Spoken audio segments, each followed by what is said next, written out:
Next up, trigonometry. So starting with f of x equal to sine x, taking its derivative, we know the derivative of sine is cosine.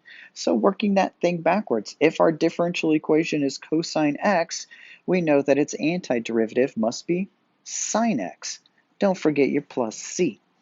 Okay, let's take the derivative of cosine. Derivative of cosine introduces a negative in there.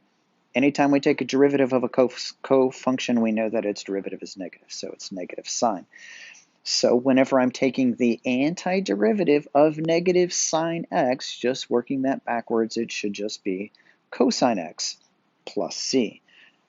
However, it's not ordinarily the case that your differential equation is going to have the negative sign in there. So once again, we're going to have to force it, kind of like we did with the exponential function, kind of like we did with the power rule here. So just write right down here. Once again, our derivative rule is we're taking cosine x, we take its derivative, f prime of x, and it's equal to negative sine x. But if I started with the differential equation, f of x is equal to, or maybe f prime of x, is equal to just sine x, and I want to work it backwards, notice that I'm missing the negative sign. Okay, well, just like we've done before, let's just force it in there. So we'll force it in there like this. If I can get my pen to work. F of x is equal to negative sine x, but that changes the function. So I need to change it back by multiplying it by a negative once again. It's a fancy one because it's like negative 1 times negative 1 is also equal to 1. So now you can use your derivative rule and work this process backwards. The antiderivative of negative sine x is equal to cosine x. So f, maybe I make that capital. Yeah, there we go. F of x is equal to cosine x. And then this negative wasn't touched, so it needs to come down. And then don't forget your plus c. All right, so here's the way that it should look. If I have the differential equation sine x, then its antiderivative should have been negative cosine x, and then plus c. So the derivative of sine is cosine, but the antiderivative of sine is negative cosine. Interesting. Next up, we have tangent. If I were to take the derivative of tangent, you're going to get secant squared. So if you have secant squared, to work it backwards, it should just be tangent x plus c.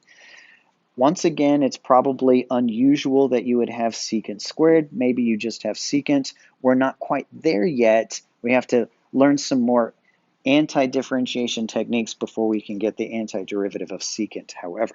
Okay, so the derivative of secant is secant tangent, so that I know if I have a differential equation that is secant tangent in it, its antiderivative must be secant x plus c.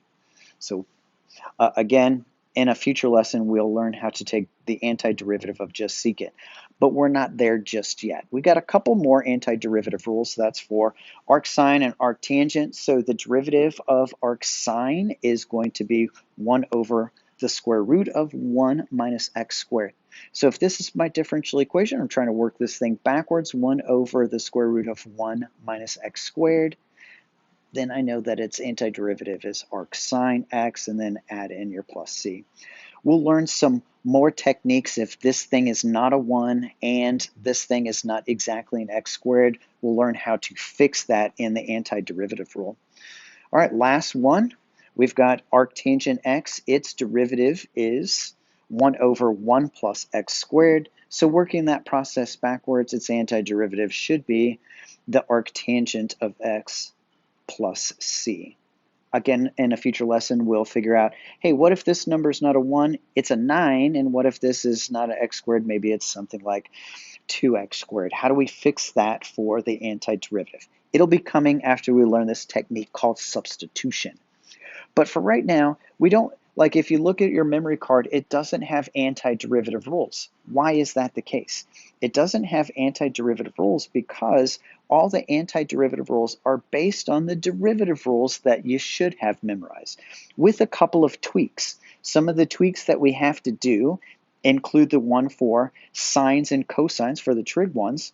So for the sines and cosines for the trigonometry, when you're taking an antiderivative, the trick here is to remember if you end up with, if your answer is a cofunction, then it's going to be negative. Not if you start with a cofunction and then you take its antiderivative. It's if you end up with one. So there's one of the tweaks. Another one of the tweaks was with the power rule. Let's see, come back here for just a second. Here it is. So with the power rule, when you take its derivative, we know that we subtract 1 from the exponent and then I multiply by that coefficient. However, when I'm working that process backwards, I'm going to add 1 to the exponent and then divide by that new exponent. And then the last tweak that we had was the antiderivative rule for an exponential function. So when I take the derivative of an exponential function, I know that I'm supposed to multiply by, scale by the natural log of b. But when I take its antiderivative, I'm going to divide by the natural log of b. And in all of these cases, what is it that you never ever want to forget? Your plus c.